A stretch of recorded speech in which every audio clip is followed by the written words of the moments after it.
Hi there, and welcome to the Alberta Update. A look at what's happening in your province. I am your host, Bruce McAllister. Thank you for being with us today. Coming up on the program, Energy and Minerals Minister Brian Jean will drop by to give us information on that forest fire in Fort McMurray. Of course, nobody closer to it than the minister who's been through it before. The Minister of Environment and Protected Areas, Rebecca Schulz, will be here. She'll chat with us about what changes to the Federal Impact Assessment Act will mean here in Alberta. And Minister Rajan Sawhney will be here to talk about what's going on to support desperately needed skilled trades in the province. All that and more straight ahead on the Alberta Update. Well, a rapidly growing wildfire near Fort McMurray led to evacuation orders for hundreds of people this week. The fire and its impacts on the health and safety of northern communities quickly became the focus of the Premier and the entire government, for that matter, and Minister of Energy and Minerals and Fort McMurray MLA and resident, Brian Jean, good enough to pop away from his duties to update us on it. Minister, good to see you. Thanks for taking some time. Good to see you too, Bruce. Thanks for inviting me. Hey, Minister, I know this hits home very closely for you. You've been through it before. Let's start with this. What's the mood of the people in Fort McMurray? How is everybody doing up there? Well, Bruce, everybody's, as usual, thinking about safety first, thinking about their neighbors, their friends, their family. We have a great community there that takes care of each other, and that's what it's all about. This time it was a little less hectic than last time. I have to tell you, I was very impressed on the ground. People were moving at a very good speed, not rushing, not any of those things that you don't want to see in a situation like that. They were very taking their time, being professional. Police were there, directing traffic, doing all the things necessary, and folks were calling and finding out information. But everybody was evacuating as they were supposed to be doing in an orderly, professional way. Okay, well, you may have just touched on it, but to follow up, you're comfortable with how things are being managed on the ground? Anything people need to know on that front? Well, Bruce, I'm going to tell you the difference between this time and last time, and I saw both times, phenomenal. Whether it's Minister Mike Ellis with his offer of 40 more police officers that came up and took care of on the ground safety and making sure everything was happening orderly and making sure that people that left had the confidence that their products, their personal belongings were being kept safe by police officers, to Minister Todd Lowe and his team has done an outstanding job. I need to be clear on that. They've done a great job when fires flare up. They are usually there when they can get access immediately and put them out. We had one north of Fort McMurray for, I think, less than 24 hours, and they put it out. It was out of control for a little while and scaring some people, and they went in and saturated it and then had a crew on the ground there and took care of it. And I have to compliment those two ministers. They've been doing a great job. And we've been meeting frequently. I think we're meeting the Emergency Management Ministers Committee is meeting probably minimum once a week, every second day when necessary. And the Premier's on that, of course, and we have all the ministers that are talking about what we can do to make things better and how to make people safe and have more confidence. And right now, it's great. I mean, Bruce, if I can just tell you this, there's only 4 areas that have actually been evacuated. The rest of Fort McMurray, it's business as usual. If you're downtown, if you're in Thickwood or Timberley or Parsons Creek, most of the population was not evacuated, so it's business as usual. And these areas are actually a staging area, so it's more of a situation to be ready for being ready, not really a sphere of alarm over a fire. I should point out, and I know you're well aware of this, of course, we go to air with this program Friday morning, but people may pick it up on Saturday, on Sunday, and so they should be checking in for the latest updates, for the up-to-date updates. That said, what can you tell us about maybe the resources that have been deployed this year and, your government's efforts, those kinds of things? Well, I'm proud to say, Bruce, and I think you would be too, and most Albertans would be proud to know that we are on the cutting edge of technology here in Alberta. We're one of the most advanced jurisdictions in the world, whether it's night vision or whether it's satellite trajectory or whether it's heavy equipment or, frankly, helicopters equipped with night vision. We have the equipment now that's among the best in the world, and frankly, I'm very excited to see what we're going to do moving forward, and because the rest of the world is being threatened the same way we have been. And we are now, and we need to make sure that we're ready for that. And in Alberta, we are. Minister, any energy assets at risk in this? We have one asset that's in the path of the fire, but the truth is the Alberta government, along with the municipality, has been working in partnership along the entire line of this command, and they are working to protect that asset. I've been in contact with Athabasca Oil executive and with some folks on the ground, and I've talked to the first responders as well. and forestry, and they've told me that clearly they've got a fire break there ready for it. But these assets, I was there a couple of weeks ago at this particular asset. You might not know that, but I was there. It's a lot of concrete, a lot of steel. It's not really threatened by fire the way people would think it is. It's a lot of gravel. It's a gravel pad, so there's not a lot of way for a fire, especially a low burning fire like this one, to threaten it. Okay, listen, we're going to provide a lot more details on this when we let you go, in terms of where you can get information, some information from Minister Lowen, et cetera. But I want to ask you one question before I let you go. On another subject, the completion of the Trans Mountain Pipeline obviously was recently announced. Can you put that into perspective, what that means for the province and the people of Fort McMurray? Well, I think it's great for the people of Fort McMurray, people of Alberta, people of Canada. We're now selling our oil to places like Korea and India and China. These are places that really we couldn't sell oil to before. We're going to have more customers, more opportunities, more capacity, and frankly, the best, most ethical oil in the world, reaching areas that can be a true example of the rest of the world of what ethical oil can do. And Bruce, we have a moral obligation to solve the issue of energy security around the world. And in Alberta, we can provide a big part of that energy security mix that helps the world, takes 9 people out of energy poverty, makes the world a much better place. Yeah, it sure does. Listen, I know you'll have a busy weekend. You'll be as plugged in as anybody to what's going on there in Fort Mac. Will do. Appreciate it. Thank you. Thanks, Bruce. All right, Minister of Energy and Minister of Minerals, Brian Jean, joining us. And more to talk about on the fire front. Minister for Forestry and Parks, that is Todd Lowen, who Minister Jean referred to, provided an update this week on recruitment efforts for firefighters this season. Retention and our recruitment has been going very well this year. And of course, because of that, I think we can safely assume that because people do want to take on that job and fight fires and help Albertans keep their communities safe, that and we do have a great team. And I think it's proven by the fires that we've put out already this year. We have well over 300 fires that our teams have extinguished this year. And I think we're in a really good position as far as moving into the season.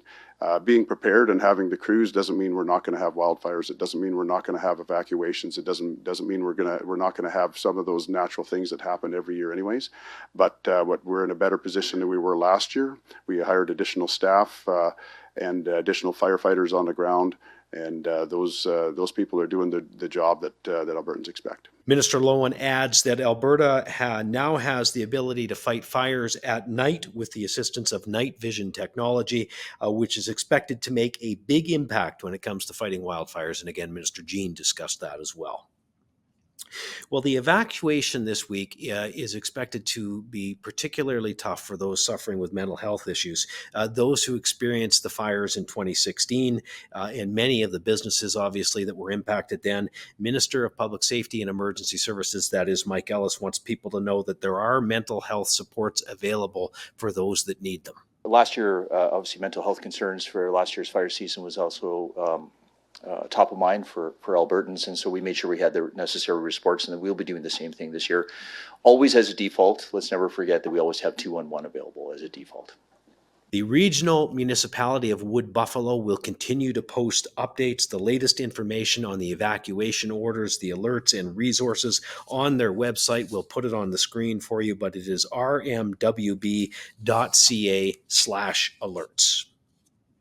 And make sure also to follow Alberta Emergency Alerts, and you can also visit alberta.ca/emergency for more information.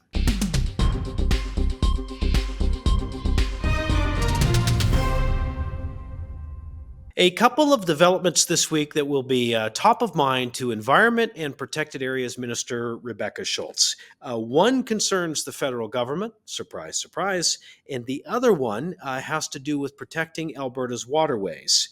With that, we welcome the minister in for the discussion. Minister, thank you. Good to see you. Great to see you too. Hey, this week you launched a new task force to deal with zebra mussels. That's I think by now most people are aware of zebra mussels, but we're going to talk more about it. An invasive aquatic species that we do not want in Alberta. So what do we need to know about it, and how concerned? You're obviously concerned if you've launched this task force. Yeah, right now, Alberta is 100% free of zebra and quagga mussels, but this is a huge risk for us. So, there has just been a recent outbreak of these invasive species in Idaho. They are present in some of the lakes out east in Manitoba and Ontario. And so, why we don't want those in Alberta? I mean, obviously, we want to keep our waterways free of invasive species, but they also have significant risks for our irrigation infrastructure, especially. So we are stepping up our province's response. We're increasing the number of inspection stations that we have across our province to 7, and we're adding a roving inspection station. We also have canine inspection dogs that also do a great job of, especially when it comes to bed and shore and identifying invasive species. But now we really thought we needed this task force to help us guide further policies as we move through the summer and get into boating season. So we've already seen 2 different boats essentially being found to have these invasive species. And so, I mean, that's a good thing. That's exactly what these inspections are supposed to do is stop these species from entering our waterways. We're also looking at, we have reached out and called on the federal government to increase their inspection at the borders, of course. As we don't have control over that southern border, but of course, for watercraft coming in, especially from Montana, that's a risk. And so we're calling on them, as are other provinces, to step up and support these efforts. And then we're also going to look at increasing our fines. So we're working on that right now for those who do not stop at the inspection stations, as this has a very, very significant risk for our waterways. I guess that's one message we should hit on, Minister. Look, I'm a boater myself, and anybody that's spent any time near a highway in the summertime in Alberta knows that trucks and boats are heading south. They're heading east, west, to all the lakes around this great country, and we have to be diligent to make sure, as you say, that people stop at these inspections and make sure that we're not bringing any of this into our waterway. Absolutely. And, when you look at that from a potential cost perspective about, just how much water infrastructure we have, especially in southern Alberta, these would come with huge costs, not only to just the quality of our water, but also this infrastructure. So, I'm really grateful for MLA Grant Hunter. He's really passionate about this work.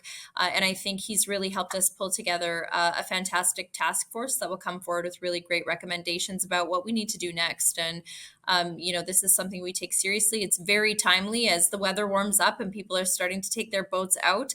And, last year we took a look. The vast majority of boats that were found to have these zebra or quagga mussels were coming from Eastern Canada. So from Ontario, coming through Manitoba and Saskatchewan. And so we just have to be mindful that people are stopping, having their boats inspected, draining their watercraft, and more to come as the task force does their work. Well, Minister, it wouldn't be a complete interview with you if I didn't talk about Ottawa. Do you mind if I venture into that subject for a quick minute? Absolutely. I knew you wouldn't mind. Hey, listen, the federal government dropped a massive budget omnibus bill this week. That included amendments to Stephen Guilbeault's Impact Assessment Act. He and the federal government claiming they fixed the legislation. They've made some amendments and it's good going forward. You have said, wait a second, not so fast. What do Albertans need to know about that? Yeah, I'm sure it's not going to surprise you, Bruce, that we strongly disagree with the federal government on this. They have not fixed this legislation, and that's because they actually didn't bother to consult or talk to the province about what they were really doing. And I think if we just go back to last year where we saw the Supreme Court rejected the Impact Assessment Act and really just clearly said, this is unconstitutional. And the federal government thinking that they can just make a couple of tweaks to bring this in line with the Constitution is just not possible, given that the entirety of this act really goes against the Constitution. So that was a major victory for Alberta. It was one of the biggest rejections we've seen of the highest court in our country, really identifying, and what we've been saying all along really is that this is gross federal overreach. And, then we heard the federal government say, we're going to consult, we're going to tweak this legislation, we're going to address the constitutionality pieces. But again, they didn't consult. We asked for details. Of course, as is often the case when we're having these discussions with the federal government, they are purposefully vague. They did not inform us that they were bringing these changes forward. And so the result really is that this legislation will still allow the federal government to interfere with areas of provincial jurisdiction, violate the Constitution. And this has impacts on everything from our in situ oil sands operations to highways that are fully within the borders of our province. So, we've said, the Premier has been very clear, as I'm sure she's probably said it on this show as well. We will see them back in court. And as we did before, we fully expect to win that case. Well, we are lucky to have both the Premier and you with eyes on this file and eyes on Ottawa for that matter. Minister, thank you. Always good to talk to you. You as well. All right, there's the Minister of Environment and Protected Areas, Rebecca Schulz. Well, in partnership with CASA Mental Health, Alberta's government is investing $148 million to support a record-breaking expansion of child and youth mental health services. This will triple the number of mental health classrooms across the province. These specialized classrooms are equipped with a teacher mental health therapist and other professionals to help students pursue a path of recovery while continuing their education. We want to ensure that every child and youth has the mental health supports that they need to get through high school and through all the societal pressures, and emerges confident and well-adjusted young adults. And to do that, we're increasing access to mental health services for children and youth. Thanks to the additional funding by the Premier and this government, 60 mental health classrooms will be operational by September 2026, supporting more than 140 communities across the province. And all told, this $148 million, the doubling of support, is going to support over 2,000 students per year when it comes to severe and intense mental health supports in our schools and in our communities. New funding for student spaces in 2 post-secondary education programs will help recruit and train rural, remote, and Indigenous teachers across Alberta. As the province continues to grow, so does the need for more teachers. This new $1.7 million investment at the University of Calgary and University of Alberta will support nearly 60 new students in pursuing their teaching careers within rural, remote, or First Nations communities. Alberta's government is expanding the Centre for Innovation, Manufacturing and Technology at Red Deer Polytechnic. This will provide hands-on learning opportunities for 450 post-secondary students every year and training through workshops and events to an additional 2,000 students annually by 2030. We, along with our incredible post-secondary institutions, are helping to train Albertans to build a more sustainable, innovative future. We want to make sure Albertans have the skills and competencies and hands-on experience to make the most of those opportunities and to enjoy rewarding careers. Red Deer Polytechnic is playing a critical role in supporting technological innovation while creating opportunities for students. We want to keep this incredible momentum going and create even more opportunity for students, Alberta businesses, and of course, RDP. And so today, I have the honor to officially announce that Budget 2024 will invest $12.9 million over the next 3 years to expand SimTech here at Red Deer Polytechnic. It's clear that Albertans will have access to many amazing opportunities now and even more in the years ahead. A lot of work going on in the post-secondary file in this province, and here to talk to us about it all is the Advanced Education Minister, Rajan, Sawhney, who's taken a moment to pop by. Minister, great to see you. Thank you for joining us. Always great to see you, Bruce. I'm delighted to be here. Minister, let's start with this. Every economic indicator tells us Alberta, like all provinces, and we've talked about this before, needs more skilled trades workers. Canadians are moving here. You know this in record numbers. If we are going to build housing and expand the infrastructure that we need, we're going to need more skilled trades to do this. How is your government addressing this? Well, you're right. We are going to need more skilled trades. And in fact, we've had a labor shortage for a number of years in the skilled trades. And the numbers bear that out. Actually, we've seen an increase in the number of apprentices that are registered, and almost a 28% increase from last year. So we took this very seriously. I know the Premier is a big champion of the trades and apprenticeships, and that's why we have invested $24 million in addition to what we are already investing every year for the next 3 years. So we've put some money into the game. We have reached out to the post-secondary institutions that have funded basically more than 3,000 additional seats in the trades to make sure that we meet this labor market demand. And there's also a whole bunch of work being done to promote the trades as well. And I'll definitely get into that in more detail here shortly. But I think when you're making this kind of investment into programming, into the curriculum, and into capital investments, I think it really speaks to the government's commitment on tackling this labor shortage issue and also talking about the wonderful opportunities that are available in the trades. It's great news for students, job creators, the economy, no question about that. On the other hand, Minister, it'll create some challenges providing support to post-secondary institutions. So how are you managing that and trying to create more spaces where they're needed?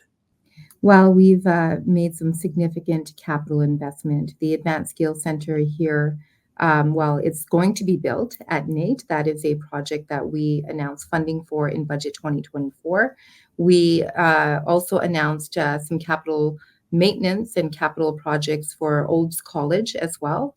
And there are a number of other institutions across the province that we're investing in, including the University of Calgary. So again, when we are talking about putting money into the system in terms of building facilities, upgrading facilities, and just contributing to the programs, it really does speak to our commitment. How does industry play a role in this, Minister? I gather they're they're a teammate of yours here. They absolutely are. Look, we can't, go forward in terms of deciding where we want to put this funding unless we engage with industry. In fact, industry is the one stakeholder that's come to the table many times and said, look, we need more welders, we need more electricians, we need more plumbers. And we were talking about building houses and we were talking about the construction industry. So a number of our stakeholders have actually come to us in multiple different ways and have actually advocated for more investment in the trades. But what I also tell industry, our industry partners, is how are you going to contribute to this whole effort? Because government clearly has a role to play, but do you have facilities? Do you have programs? Are you willing to be the sponsors in some of these apprenticeship programs that we have? Because again, when you have people who are in the trades taking these programs, they need to find a place to work to actually develop their skills. All right, you mentioned apprenticeship programs. Let's follow up on that. For students, finding information on these programs can be a bit daunting. How do you go about tackling that to make sure that these individuals are getting the information they need? We do have a website. It's called Trade Secrets. We have a lot of information on that website. We have information about the different programs that are available, about the job prospects, about salaries, what they could possibly earn, and what future steps are for them to continue on in their journey to become a journey person. So the government of Alberta actually has a number of resources that are available to anybody who might be wanting to find more information. In addition to that, we have a number of stakeholders and community partners that we provide funding to. People like Women Building Futures and Careers, and their job actually is to promote the trades and to create more opportunities. So I would encourage anybody who wants to learn more about the trades to check out our website. Listen, we're a bit tight for time, but I want to ask you one more and maybe a two-part question. How are you working with some of the other business organizations around the province who have identified these challenges to solve them, frankly? And any more on the agenda for you and the ministry as you move forward? Well, we have a lot of work to do. So in terms of engaging with business partners, I'm going to be doing a province-wide tour, actually, to reach the Alberta Chambers of Commerce, to talk about, all the opportunities in the trades and to really talk about that parity of esteem issue. You and I have spoken about this before, Bruce. Like, a lot of people still think of the trades as lesser than a university degree. And we are finding that message really has an impact on young people and communities. So I'll be out talking about all of the opportunities in the trades. My business partners will be right there helping me along the way. And an additional initiative that we actually just put together recently with trade unions. We actually funded the operating engineers with a pilot project for their crane and hoisting program. And that kind of initiative is something that we're going to be looking at further in the future. So lots of work on the horizon, lots of different community partners that we have to work with, and it's pretty exciting times. Minister, I always appreciate you sharing the news with us. I know you've got a lot on the go. Thanks for popping by. Thank you, Bruce. Minister of Advanced Education, Rajan Sawhney, joining us.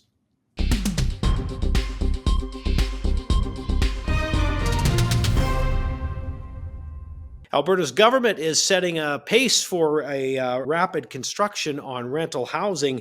In the last 3 years, Alberta's new construction began on over 25,000 rental homes. That is more than were built in the previous 15 years between 2006 and 2020 combined. As Alberta continues to grow, the province is also providing nearly $66 million to support more than 450 new affordable housing projects to support low-income and vulnerable Albertans. Through the Affordability Housing Partnership Program, housing providers will create more affordable housing, shelters, senior housing, and supportive housing facilities.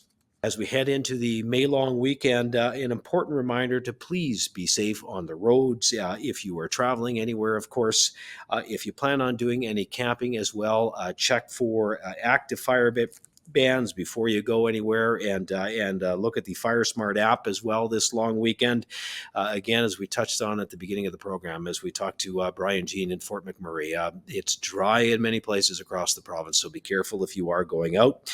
And that does it for this episode of the Alberta Update. We appreciate you watching. Again, we do this every week when the legislature is sitting and every other week when it is not. Thank you for being with us. Have a great long weekend, and we'll see you again next time.